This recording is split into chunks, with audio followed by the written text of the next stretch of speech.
Come down, calling your NSO. I said, come down, calling your NSO. Learn how, learn how to let it go. You better learn how, learn how to let it go. Now, ordinarily, when we start one of these videos, I'll give you some sort of backstory or context or reasoning as to why we're driving what we're driving. But hey, today we've got a Porsche 911 and a racetrack all to ourselves. I don't think we need any more reason than that, do we? But here's some context all the same.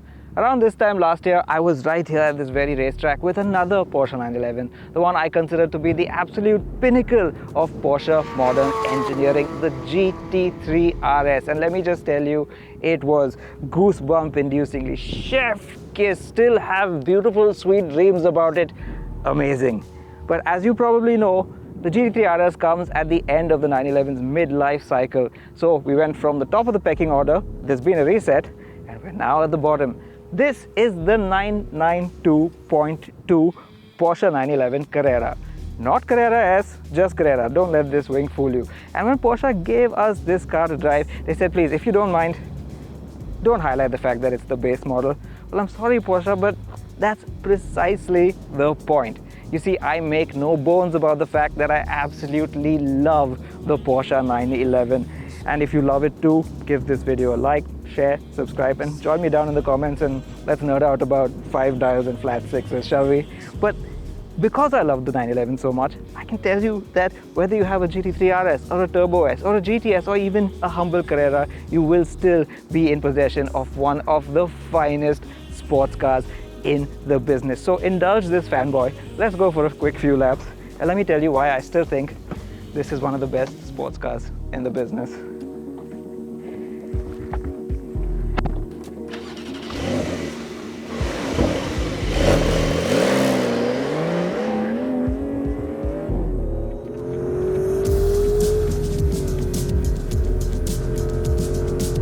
Just a few meters of driving and I'm at home again. This car doesn't take long to get accustomed to. Of course, I can say right at the outset that every car is better on a racetrack. But having a sports car that's had 60 years of refinement, 60 years of getting to this point of utter perfection, that's something special. So let's start by addressing the elephant in the room right away. This base model allegedly still makes 400 horsepower, 394 if you're being pedantic, from its 3-litre twin turbocharged flat 6 engine. And they haven't just done this by adding a bit of boost. Oh no, this engine has had quite an overhaul compared to the 992.1. It has adopted the turbochargers from the 992.1 GTS. And it's also got the intercoolers from the Turbo S. This allows it to be not only more powerful, but cleaner and with lower emissions at the same time. Engineering progress, man. Admittedly, those 400 horses have to work a little bit harder because this is quite a big car these days. So this car is about 1,520 kilograms without the driver and closer to 1,600 with one.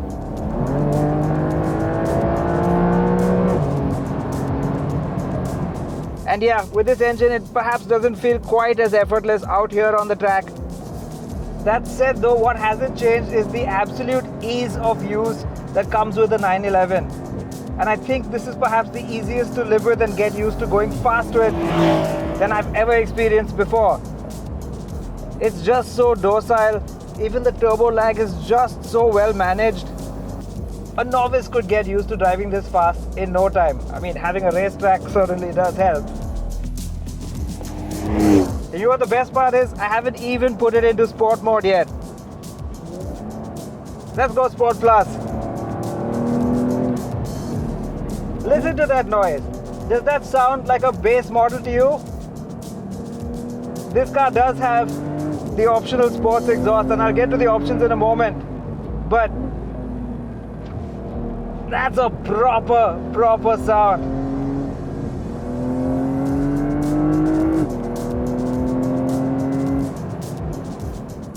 Helping things along is the 8-speed PDK, which as ever is just lightning quick. It's an absolute joy to work these paddles, which also, can I just say, small, thin rim steering wheel, that's the way to go in a sports car. Not those horrible fat chunky things. Ugh. This is tactile. This is what it's supposed to feel like. Please, other manufacturers, do take note.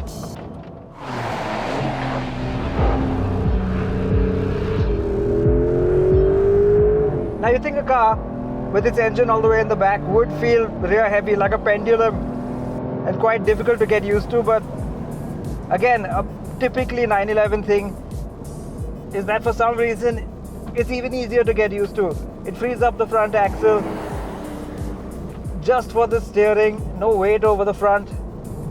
It gives you that delightful rear wheel drive, rear bias, rear push. It's hard to describe, but it feels phenomenal. It's just so eager to turn in, so playful through a corner. The back comes out if you provoke it a little bit, but it's still manageable, it's easy to catch. The driving position is just so right. Yes, the windscreen has gotten more raked in recent years and recent 911s, but it's still relatively upright with really thin pillars for greater visibility. And speaking of visibility, those iconic front fenders that house the headlamps and give you a reference point for where the nose ends, letting you place this car, which has gotten quite a bit wider in recent years, just so perfectly onto the apex like I'm doing now. God, I love this thing. Now another reason this does not feel entry level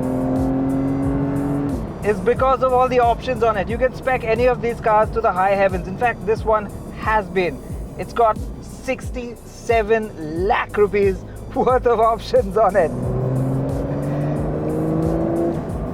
So while the starting price of this car is 1.99 crore rupees, which, yes, that's quite a bit for the starter model, this one costs, you guessed it, 2.67 crore rupees. And some of the more extravagant options include the shade green metallic paint at 7.7 lakh, the front axle lift, quite essential for India, at 4.83 lakh, sports exhaust for 5.34 lakh, and the aero package with that big wing for a solid 11.54 lakh rupees. This time around, even the rear seats are optional, but if you want to spec them, it's free of charge. But for a sports car, there can be no greater proof in the pudding than its performance on a racetrack. And let me just tell you, at our recently concluded Autocar Track Day 2025, this was the fastest car there, despite being far from the most powerful. And you want to know something even cooler? Its lap time was only 1 second slower than the 911 992.1 Turbo S. They know exactly what they're doing. There is a 911 for just about everybody, and you can spec it to your heart's content and make it yours. Because remember, Porsche doesn't have to put as much effort as it does into the 911. Most car makers, they just make one variant of a sports car, maybe two, maybe three. At its peak, there are 25 different versions of the 911 when the model range is full. And it's glad to know that it starts from a great base like this. It's not slow. It's not slow at all. Now, if you'll excuse me, I'm going to stop talking now and hand it over to voiceover Gavin to tell you about the exterior design of this 992.2. See you in a bit.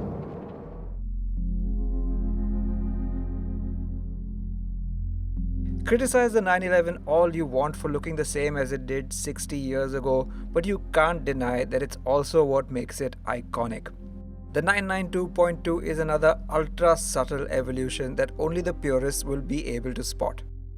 This car has the aero package, which confuses things a little, but the most noticeable change is the lower bands of the LED tail lamps that extend further towards the Porsche logo.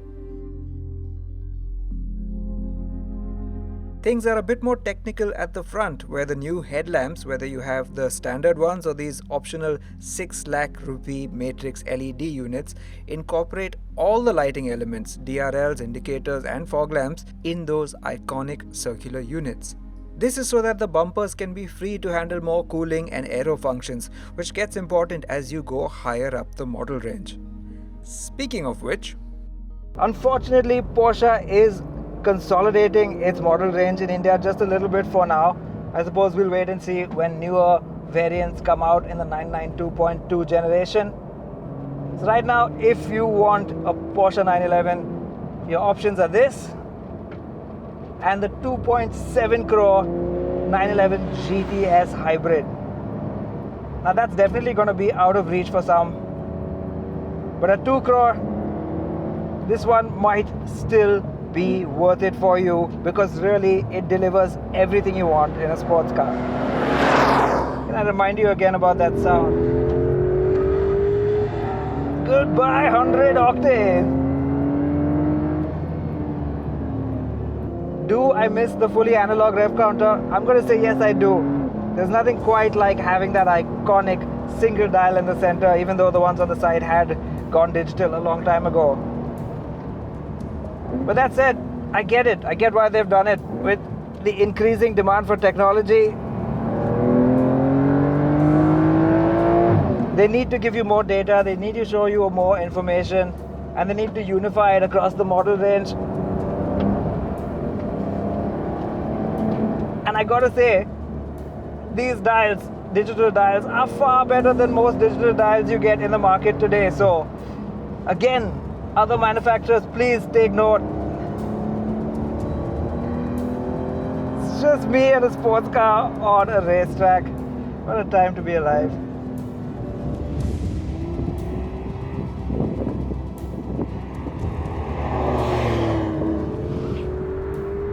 To have honed something so perfectly, uncompromisingly over 60 years, in the face of ever tightening emissions, regulations, and customer demands. I mean, just to give you an example, yes, this is a giant touchscreen over here, and a lot of controls have migrated into this touchscreen. That always bugs me in a car. There are still some physical controls here, but yes, a lot of it has gone in there. But once again, just like these digital dials, Porsche has kept the driver as the number one focus. It's one of the best touchscreens I've ever used. It's so simple. It's not overstuffed with apps. It's got just exactly what you need and nothing more. And it's exactly this focus that makes the 911 and all Porsches special to me. Now I know I'm gushing, and yes, part of that has to do with the euphoria of being out on the track in a 911. So in the interest of balance, let me tell you one thing I perhaps don't like about this 911 Carrera. Because it's the Carrera and not one of the higher models, there are some options you actually cannot take. Carbon ceramic brakes, for example, or dynamic chassis control, or the one I miss the most, rear wheel steering. As this is the Carrera, you cannot spec those on this car. The other option you can't take is a manual gearbox, at least not here in India. But honestly, at no point today have I missed any of those features. Save them for your GT3s. In fact, I'd bet even if this car was bone stock, it would be no less enjoyable. That I've come away from this drive with no smaller a grin on my face than I did last year in the GT3 RS is really saying something about this car. There's just no such thing as a base model 911.